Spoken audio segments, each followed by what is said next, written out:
जाएंगे। तो इस संसार में जो पाप कर्म और दुनिया भर की अग्नि जल रही है, इसे ऐसे ही बचा जा सकता है कि जो है जवान, इनकी दोनों की गति क्या है, विकलांग कौन है, बुढ़ापा, ये ज्यादा कर नहीं सकता। और विकलांग तो जो है बुढ़ापा है, और जवानी है अंधी। जवानी अगर बुढ़ापे को बिठा ले अपने कंधे पर तो दोनों बच जाएंगे, इस पाप कर्म से दोनों ही बच जाएंगे। एक गांव के आदमी ने कही कि मैं अपनी बेटी की शादी करना चाहता हूं, बेटी की शादी करना चाहता हूं, लेकिन मेरी एक शर्त है, मेरी एक शर्त है। बोले क्या शर्त है भैया? कि मैं इस गांव में उससे शादी करूंगा जो मेरी शर्त को पूरी कर देगा। बोले ठीक है, तैयार हो गए। शादी करने के लिए लड़की को वहां पहुंच जाते हैं, बारात जा रही थी। बोले मेरी शर्त है कि कोई भी बुजुर्ग नहीं आएगा, उस शादी में कोई बुजुर्ग नहीं आएगा। उनकी ठीक, शादी के लिए तैयार हो गए, सब लड़के लफाड़े वैसे जा रहे थे, कोई बुजुर्ग नहीं था।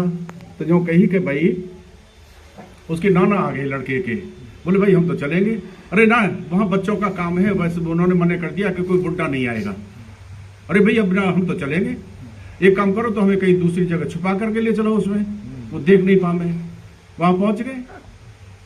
वहां जब पहुंच गए तो मान गई अपनी शर्त बताओ सा क्या करना है।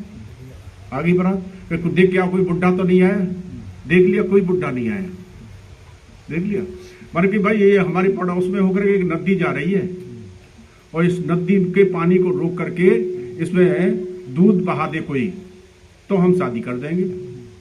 और लड़के बोले कि इसमें दूध और नदी बह रही है, पानी कैसे रोका जाए, और इतना दूध कहाँ से लाया जाए। बोले सर ये तो पॉसिबल नहीं, ऐसे नहीं हो सकता। नहीं हो सकता तो भैया तो हम शादी नहीं करेंगे। आकर के लौट करके जाने को लगे। बोले कि भाई चलना तो होती है, वापस जा रही है बारात, एक काम करो कि जो नाना को हम काई गर्मी मारे दे रहे हैं, उन्हें तो निकाल के ले आओ। तो नाना को निकाल के क्या हुआ कि अब कचरा है, और तो बारात वापस जा रही है। क्यों, क्या कारण बना? कारण बना, कारण उन्होंने ये कहा है कि नदी में से पानी की जगह दूध बहा दो, मैं अपनी लड़की की शादी कर लूंगा, कर दूंगा। मान की बस, अरे ये छोटी छोटी बातों पे कहीं शादी फेल होती है, ये कोई बात थोड़ी है। जाओ उनसे कह दो कि नदी का पानी तुम रोक दो, खत्म कर दो, दूध हम इकट्ठा करके ले आए, हम दूध बहा देंगे। अब नदी का पानी कहीं रुकता है भाई, नदी का प्रभाव कहीं रुकता है। तो देखो, बुजुर्ग का सम्मान हमेशा करना चाहिए, अपने से बुजुर्ग का, जिसके अंदर बुद्धि और प्रबुद्धि है, उनका सम्मान हमेशा करना चाहिए। तो आगे कार्य में बढ़ सकती है। हाँ, कहते हैं, लेकिन हाँ भाई अपनी बुद्धि के अनुसार उनको मनाना चाहिए। कैसे कैसे, तो एक और प्रमाण देता हूं। एक रेलगाड़ी में 18-20 लड़के बैठे थे और एक बुढ़ा बैठे। बुढ़े बैठे जैसे हमारे महाराज जी की तरफ जैसे माला फेर रहे थे, वो अपने बैठे बैठे किनारे जो माला फेर रहे, लड़के बोले कि भाई कुछ करो, कुछ तो करो, या खाली कहीं बैठे हो। और वो तो भाई लड़के, नाम ही क्यों लड़के पड़ा, कभी इधर लड़के कभी उधर लड़के, लड़ना ही उन्हें तो होती है बात। वो मान के क्या करना चाहिए, अरे चल रही है गाड़ी, इसकी जंजीर खींचो भाई, वो तो लड़के जंजीर खींचो और जो रुक जाएगी, कि रुक तो जाएगी।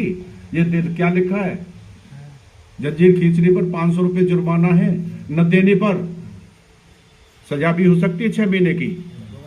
पानी की तो फिर क्या हो गया, एक उसमें से बोला हम 18-20 जने, चलो पैसे इकट्ठे करो। उन्होंने इकट्ठे करके 2000 रुपये एक की जेब में रख दिए, जेब में रख दिया कि ये 2000 रुपये है, अगर कोई बात आई तो पैसे दे देंगे। ठीक। दूसरा बोला, बोले जंजीर भी हम खींचेंगे, पैसे भी नहीं देने पड़ेंगे। बोले वो कैसे, ये ताऊ जो है माला फेर रहे हैं, इनका नाम लगा देंगे कि इन्होंने जंजीर खींची है। दादा चुपचाप, अरे भैया हमने तुम्हारा कहा बिगाड़ो, कहा कहीं को ऐसे जो कर रहे हो, अरे ना हमें तो बड़ा मजा आएगा। बोले ठीक है भाई, तुम्हारी मर्जी, हम क्या कर सकते हैं, अकेला आदमी क्या करे। 18-20 लड़के, उन्होंने जंजीर खींच दी। जंजीर जैसे ही खींची है, गाड़ी रुक गई, पुलिस वाले आ गए, स्टाफ उसका आ गया और आकर के उसे पकड़ लिए। मैंने कि भाई किसने जंजीर खींची? वो लड़के तो इकट्ठे थे, बोले बाबा ने खींची है, बाबा ने खींची। बाबा ने, अरे बेटे कैसे जंजीर खींच दी, कैसे गाड़ी रोक दी यहाँ पे? बोले सब मेरी मजबूरी थी, मैं परेशान था बहुत ज्यादा। क्या बात हुई? कि जिन बच्चों ने उस पर 2000 रुपए थे वो छीन लिए हैं, देखो इनकी जेब में रखे हैं,